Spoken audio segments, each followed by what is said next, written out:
Rasulullah Muhammad sallallahu alaihi wasallam pernah menyampaikan satu kabar gembira kepada para sahabatnya. Bagaimana apa yang disampaikan oleh Rasul kepada mereka?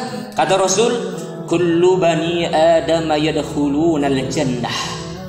Setiap bani Adam akan masuk surga, illa man aba, kecuali mereka yang tidak mau masuk ke dalam surganya Allah Subhanahu wa taala. Maka ketika Rasulullah menyampaikan hal demikian kepada para sahabat, kemudian para sahabat pun bertanya, ya Rasulullah, sudah dipastikan kita ini semua mau masuk ke dalam surganya Allah, lantas engkau sampaikan pula bahwa ada orang-orang yang tidak mau diajak masuk ke dalam surganya Allah. Siapakah gerangan orang-orang yang tidak mau masuk ke dalam surganya Allah?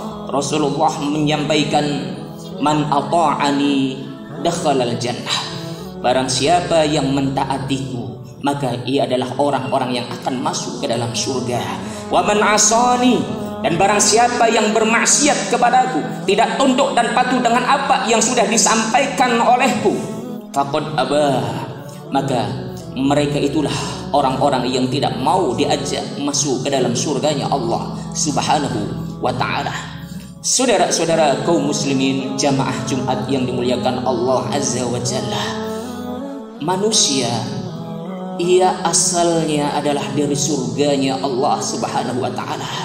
Sebagaimana moyang kita semua, Nabiullah Adam alaihi salatu wassalam, yang dahulu pernah Allah tempatkan ia di dalam surga yang penuh kenikmatan di dalamnya.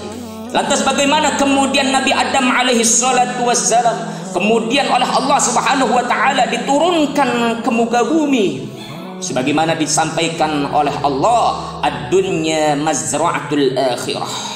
Dunia adalah ladang bagi kita semua, agar kemudian mempersiapkan bekal sebanyak-banyaknya, agar kemudian kita kembali ke dalam surganya Allah Subhanahu wa ta'ala. Karena pada hakikatnya asal muasal kita semua adalah surganya Allah Subhanahu wa ta'ala. Sebagaimana moyang kita Nabi Adam alaihi salatu wassalam, yang ia ditempatkan oleh Allah Subhanahu wa ta'ala di dalam surganya yang begitu banyak kenikmatan di dalamnya. Maka benarlah apabila Rasulullah menyampaikan bahwa setiap Bani Adam pasti masuk surga, illa man aba, kecuali mereka yang tidak mau diajak masuk ke dalam surganya Allah Subhanahu wa ta'ala.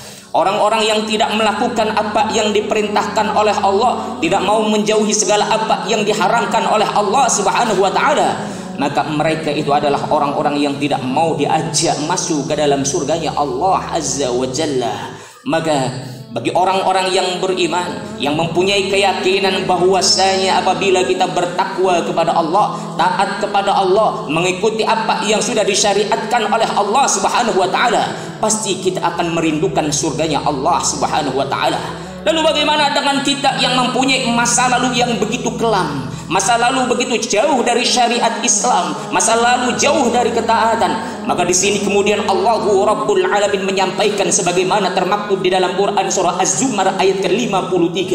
Apa kata Allah? Qul ya ibadiyalladzina asrafu ala anfusihim la taqnatu min rahmatillah innallaha yaghfirudz dzunuba jami'a innallaha huwal ghafurur rahim.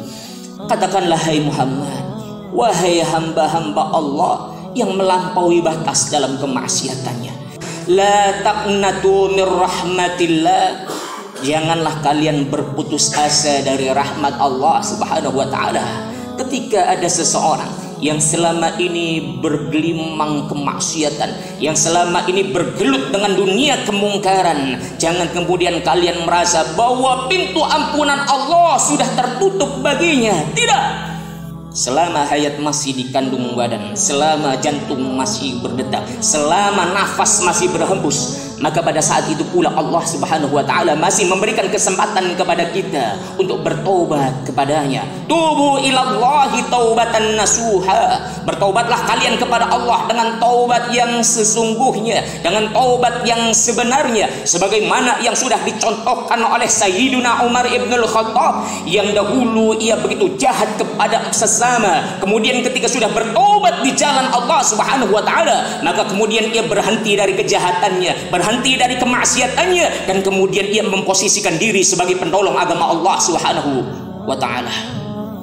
Sebagaimana Sayyidina Hamzah radhiyallahu anhu yang dahulu begitu bengis luar biasa, yang dahulu begitu jahat, kemudian ia bertaubat kepada Allah Subhanahu wa taala, berhenti dari dunia kemungkarannya, berhenti dari berbagai macam kejahatan yang dilakukannya, kemudian ia memilih memposisikan diri untuk menjadi penolong agama Allah Subhanahu wa taala.